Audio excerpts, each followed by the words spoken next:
Hi, my name is Dr. Padmini Das. I'm the Section Chief of Non-Point Source Management in MassDEP's Watershed Planning Program.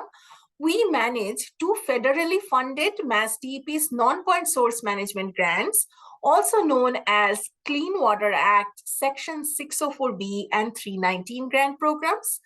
In our upcoming request for proposals that we are targeting to release later this month, we have incorporated new projects to support planning and implementation to restore nitrogen impacted areas. In this presentation, I would like to talk about how these two grants can support these new projects. So 604B supports the assessment and planning activities, and 319 grant supports the implementation of non-point source management.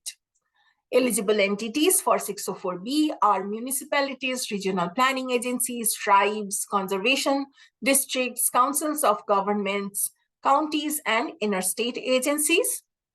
With our regular base funding this year, we are also be allocating the Bipartisan Infrastructure Law BIL funds, which has strong recommendation to prioritize equity and climate resiliency.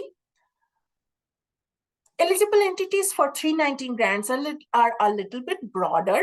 So any public or private organization and interstate agencies. The major focus is to implement solution, and the word implementation for 319 grants means implementation of a MassDEP accepted 9-element watershed-based plan. Now, the general project types that we have been supporting are restoration of impaired waters. That means water bodies that are listed in the 303D list, and protection of healthy waters.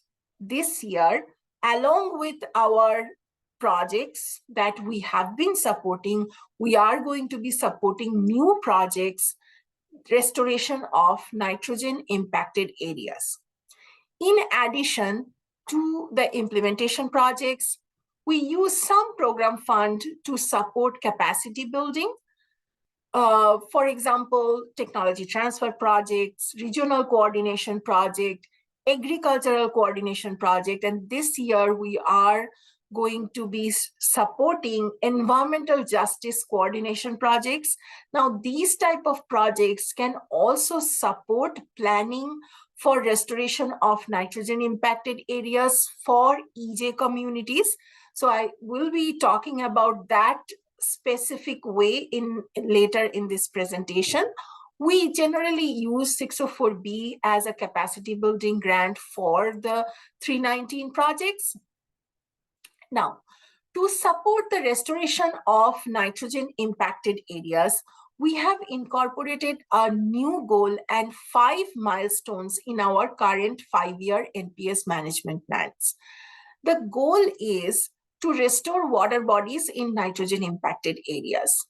5 milestones are: first, to support the implementation of the Cape Cod Section 208 plan and support the development of a Martha's Vineyard Section 208 equivalency plan and or other watershed plan at the regional scale and its potential implementation, which is also same for Nantucket, Plymouth County, and Bristol County. Now, I have created a simple path diagram to explain what can be funded by the 604B and the 319 grant programs. So here it is. Now, Section 208 plan or other watershed-based plan at regional scale now also includes specific plans like comprehensive watershed management plan or targeted watershed management plan. So the development of these plans can be supported by 604B funds. Also, then these plans can be easily updated to EPA's 9-element watershed-based plan. Now, why this is really important? Because this is a requirement to get funding for the 319 implementation projects. Based on our information, all 9 elements required for EPA's 9-element watershed-based plans are also components of CWMPs or TWMPs. Therefore, the process of updating the CWMPs and TWMPs to the 9-element watershed-based plan is very simple and should not need much time and effort. Completed CWMPs or TWMPs should be submitted to the NPS team with an addendum page showing the page numbers where the 9 elements have been incorporated. Then MassDEP's NPS team will review it and then accept it or provide feedback to incorporate some changes.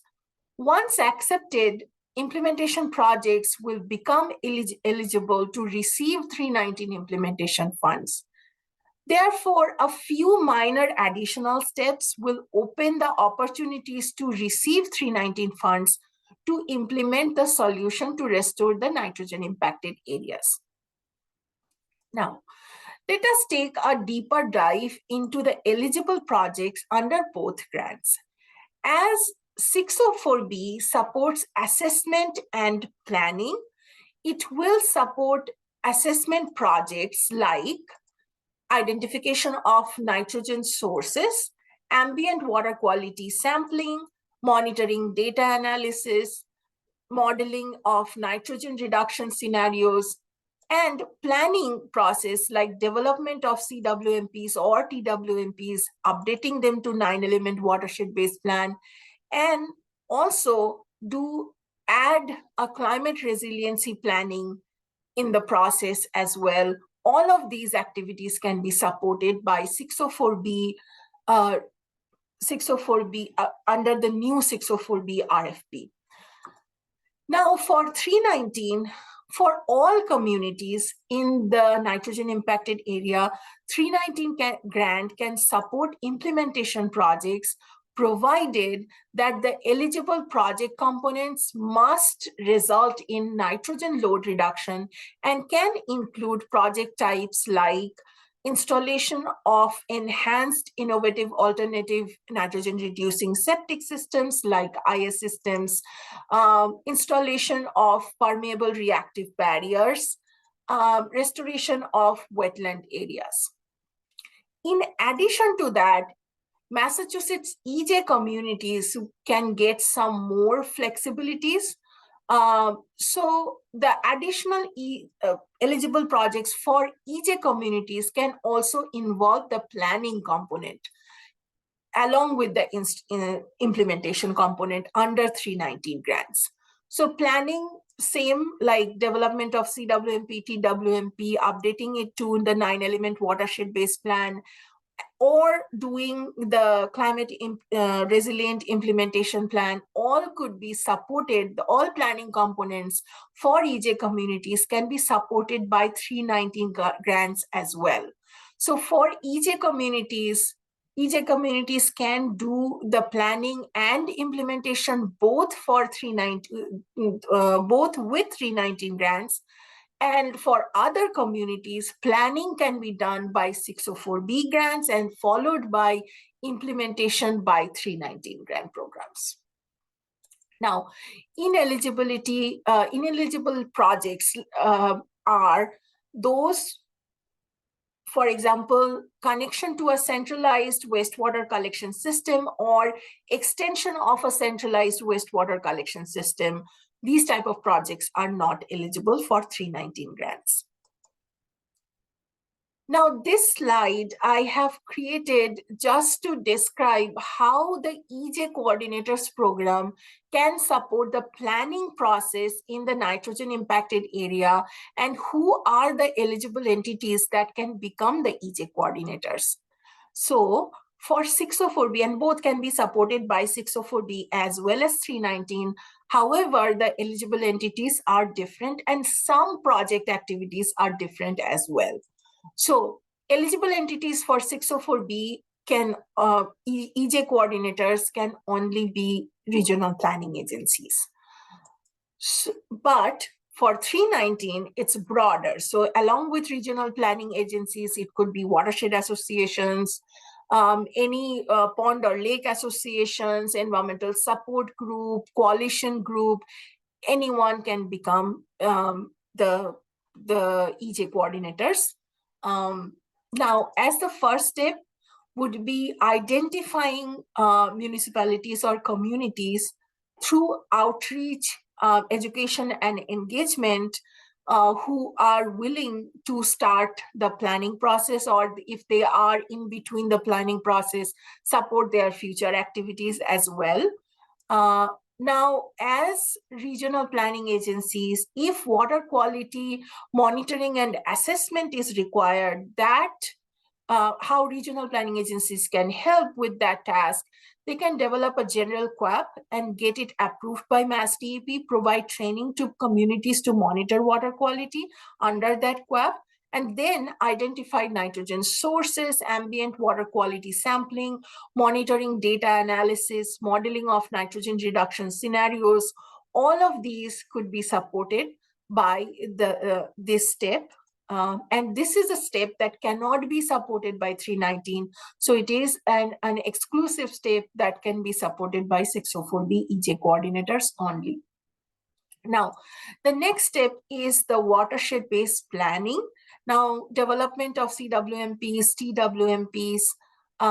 So in this case, for this step, regional planning agencies can subcontract the identified municipalities to develop the CWMPs, TWMPs, and then updating it to the 9-element watershed-based plan.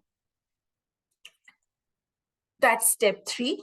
And same for adding the climate resiliency component as well.